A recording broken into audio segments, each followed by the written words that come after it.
Do you ever find yourself judging others because of their race? People should be more welcoming to new cultures. There are several Marshallese people in our area, and people have welcomed them, but no one has seemed to have gotten to know them and their background. Do you know why the Marshallese came to the United States, or how they adapted here? In this speech, I will answer those two questions, and also delve into the topic of whether or not the Marshallese culture has changed since they lived in the Marshall Islands to how they live here in the United States. Because the U.S. destroyed part of the Marshall Islands, they signed the Compact of Free Association. Under this contract, the U.S. will provide the Marshall Islands at least $57 million every year until the year of 2023. Marshallese have access to U.S. programs and services. Because of this, many Marshallese come to the U.S. for better opportunities. During my interview with Jessica Lavin, a Marshallese female, I asked her why her and her family decided to move to the U.S. And her response was, "My parents decided to come here when I was young so they would have better career opportunities. They have both retired now, but now I have better career opportunities as well." She stated that if I wasn't here, I probably wouldn't have a job or be in college right now. I then proceeded to ask Jessica how her and her family have adapted to the United States.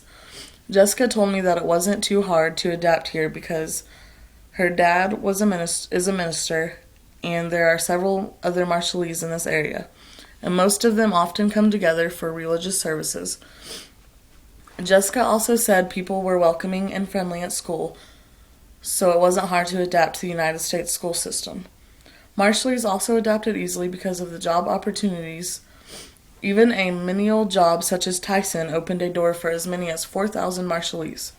Many Americans pass up Tyson's job opportunities because it is unpleasant, smelly, repetitive, and dangerous. Many Marshallese have gladly taken Tyson's job openings, and Tyson has welcomed them too. For several Marshallese, adapting to the United States was fairly easy due to careers, religious services, and schooling. 77% of Marshallese here have telephones and 90% own cars. These things are luxuries to Marshallese elsewhere. I asked Jessica if opportunities and these luxuries have caused her family to change any, culture-wise. She exclaimed, "Other than job and school opportunities and having luxuries such as cars, phones, and even air conditioning, our culture hasn't changed much." She said that her and her family only speak Marshallese at home and follow all their customs, but when they are out in public, they don't always follow their customs. For instance, in the Marshallese culture, it is rude to walk in front of someone when they are kneeling or sitting on the ground. Also, it is not okay for a Marshallese woman to sit or sleep higher up than a Marshallese man. So if the floor and the couch were the only places to sleep, the man would get the couch and the woman would sleep on the floor. Marshallese may not follow all their customs in public, but most of them continue to at home, during religious services and Marshallese gatherings. Marshallese see the United States for what it is, the land of opportunity.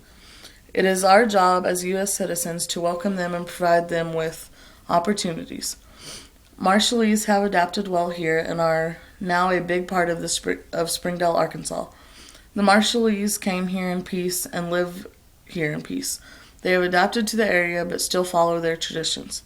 If you get a chance to sit and chat with someone of the Marshallese culture, ask them about their beliefs and traditions and get to know who they are.